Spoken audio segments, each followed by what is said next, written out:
안녕하십니까. 큰사람 조영무입니다. 일 끝내고 삼겹살에 소주 한잔 어때의 충구.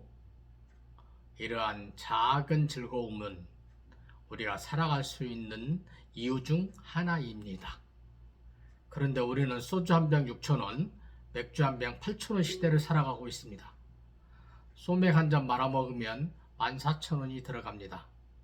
고깃값은 여기에 비하면 세 발이 피지요.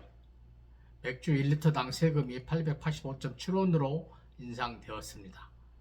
정부가 세금을 인상하면 기업들은 출고가를 인상하고 유통과 도매업체는 기존 마진율을 유지하기 위해서 가격을 올리기 때문에 식당은 울며 겨자 먹기로 소주 한 병 6,000원을 받을 수밖에 없습니다. 인플레이션 시대에 돈 없는 청년과 서민들만 소맥 한 잔 마시기가 겁나는 세상이 되어버렸습니다.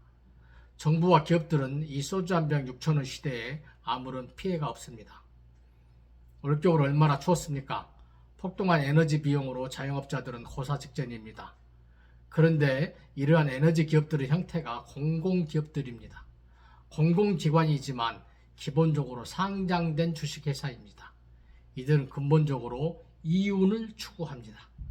불공정, 불평등, 빈부격차의 문제가 왜 이렇게 해결되지 않을까요? 문제는 나라 전체의 구조가 신자유주의적 구조로 되어 있기 때문입니다. 우리의 경제체제는 자본주의입니다. 좀 더 정확하게 말하면 신자유주의 시대입니다. 아랫목에 불 지피면 윗목이 따뜻해진다는 신자유주의는 거대한 사기극이었습니다. 이 사회는 돈과 권력이 집중되는 구조로 되어 있습니다. 신자유주의 확대는 승자 독식, 이익 독점, 시장 만능, 복지 축소, 고용 축소, 비정규직의 확대, 외주화로 이어졌습니다. 이렇게 20년 넘게 이런 구조가 단단히 고착화 되면서 피해자들이 생겼습니다. 세대별로는 청년들, 공간별로는 지방, 고용 형태별로는 실업자, 비정규직들입니다. 중소기업들, 소상공인, 자영업자들은 생존이 어렵습니다. 이렇다 보니 을들의 전쟁이 벌어지고 있습니다. 정규직과 비정규직, 페미니즘 논쟁, 혐오 현상 같은 것들입니다. 그 뿌리는 삶의 어려움입니다. 공동체가 흔들리고 있습니다. 빈부격차를 해결해야 하는데 그 누구도 해결하지 못하고 있습니다. 이러한 불평등한 세상에 공정이라도 세워지면 청년들은 아픈 영혼을 딛고 일할 수 있습니다. 그러나 공정과 상식을 기초로 대통령이 된 윤석열은 이제는 공정을 말하지 않습니다. 그런데 누가 나서서 이 시대 청년들의 공정을 지켜주겠습니까? 청년들이 돈 때문에 삶의 희망을 포기해서는 안 됩니다. 예를 들어서 대학교 등록금 내지 않도록 해야 합니다. 학자 대출금 받아서 그 빚으로 받은 대학 졸업장으로 취업할 곳이 없습니다. 사회 시작부터 신용불량자로 내몰립니다.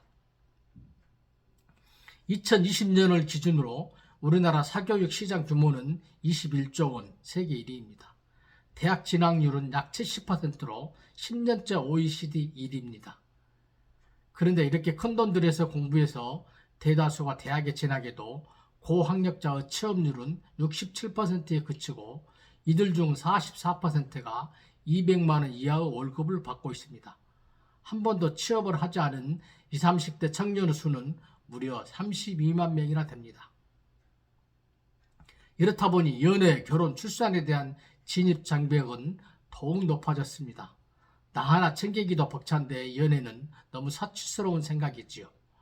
결혼하고 애 낳을 생각하면 더욱더 막막해지겠지요. 20대 여성 자살률은 5년간 55%나 증가하였습니다. 최근 5년 새 우리나라 10대 자살률은 32%, 20대는 34%, 30대는 10%가량 증가했습니다. 세계적으로 드문 일입니다. OECD 통계를 보면 회원국들의 청년 자살률은 최근 꾸준히 감소하는 추세인데 한국만 역으로 가고 있습니다.